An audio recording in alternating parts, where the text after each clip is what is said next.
ধূমপান করতে চাচ্ছেন তামিম, চিকিৎসকের না। এটা কি কোনো নিউজ হতে পারে বলুন? দেশে এত জটিল জটিল পরিস্থিতি চলছে ঈদের সময়, সেই সব রিপোর্ট না করে আরটিভি এমন একটা রিপোর্ট করলো। তো এই রিপোর্টের প্রসঙ্গে পরে আসি। এখন বলি, ঈদকে কেন্দ্র করে দেশের ভিতরে যে জটিলতাগুলো তৈরি হয়, বিশাল বিশাল জ্যাম, এবং যেখানে ভাড়া 200 টাকা সেখানে ভাড়া রাখা হচ্ছে 1000 টাকা। তো এই ধরনের বড় বড় সমস্যা রেখে চ্যানেলগুলো, পত্রিকাগুলো এরকম ফালতু বিষয় নিয়ে নিউজ করে।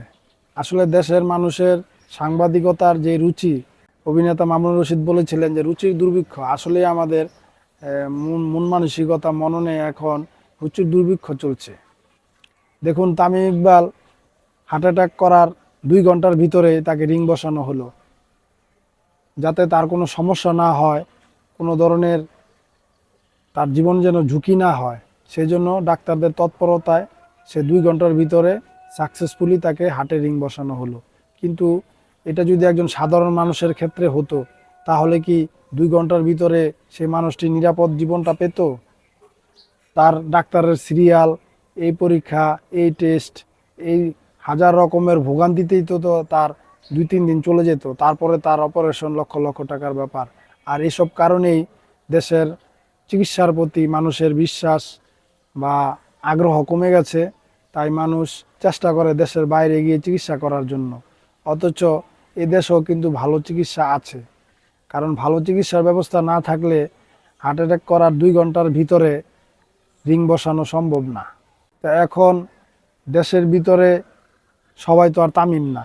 এখন অনেকেই বলতে পারেন যে ভাই, তামিম ইকবালের সাথে আপনি সাধারণ মানুষের পার্থক্য করলে তো হবে না, সে একজন বিশেষ ক্রিকেটার, দেশের একজন খ্যাতিমান ব্যক্তি। ভাই, বিষয়টা হলো মানুষের, ঠিক আছে?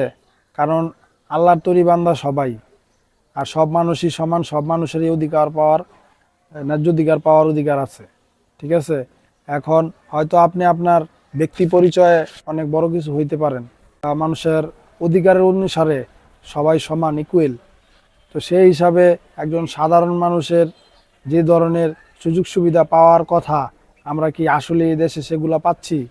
সাধারণ মানুষের ক্ষেত্রে সব তো, যত ধরনের অবহেলা, অবজ্ঞা, খামখেয়ালি, গাফলতি, এগুলো সব সাধারণ মানুষের জন্য।